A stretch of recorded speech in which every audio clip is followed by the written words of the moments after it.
আসসালামাইকুম গাইস, আমি কিছুদিন আগে একটা জানেন একটা ভিডিও বানাইছিলাম, আর ওইটা মানে অনেক পরিমাণ ভাইরাল হয়েছে, আর ওইটা নেগেটিভ ছিল হয়তো। আমি না বুঝে ওই ভিডিওটা বানাইছিলাম, সামনে একটা কন্টেন্ট ক্রিয়েটর ভাইকে দেখতেছি, তার সামনে যে আমি একটু মতামত নিয়ে আসেন আপনারা। তো ভাই ভালো আছেন ভাই? এই তো ভাই ভালো। আপনার ভিডিওতে আমি রোজ দেখি ভাই। ধন্যবাদ ভাই। ভাই ওই যে আপনি কি আমার একটা ভিডিও ভাইরাল হয়েছিল ওটা দেখছেন? হ্যাঁ হ্যাঁ দেখছি। তো ভাই আপনি তো ভাই আমার কিন্তু অনেক পাবলিকে অনেক খারাপ খারাপ মানে কমেন্ট করছে বা অনেক কিছু বলছে, তো ভাই আমি তো মাফ চাইছি, আপনি তো হয়তো এই ভিডিওটা দেখছেন। হ্যাঁ এটাও দেখছি আর কি। যেহেতু মাপ চাইছো, তো আমি মনে করি যে পাবলিকের একটা সুযোগ দেওয়া উচিত। কারণ তুমি না বুঝেই করছো এটা বুঝতেছি, তো মানে ওকে একটা সুযোগ দেওয়া উচিত আর কি।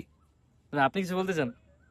আসলেও বলার কোনো ই নাই, কারণ যেহেতু তুমি ফানি কন্টেন্ট বানাও সেই হিসাবে হয়তো ফানি ভাবে আর কি ভিডিওটা করে ফেলাইছো। তা মানুষ যে এটা সিরিয়াস ভাবে নেবে এটা আসলেও তুমি বুঝতে পারো নাই। তাই যেহেতু তুমি ক্ষমা চাইছো সবার কাছে, আমরা মন থেকে ক্ষমা করে দিছি, তা সবাই ক্ষমা করে দিবেন। জি ভাই ধন্যবাদ, আর ভাইদের অনেক ধন্যবাদ। আর ভাইদের ভিডিও পেয়েছিল ভাই, আপনারা লাইক কমেন্ট করবেন। আমি তো ভাই ওরকম সেলিব্রিটি না, কিন্তু ভাই আগে পরে অনেক জন চিনা পরিচিত, আর ভাইদের কথা শুনে আমার অনেক খুব ভালো লাগলো। আল্লাহ হাফিজ।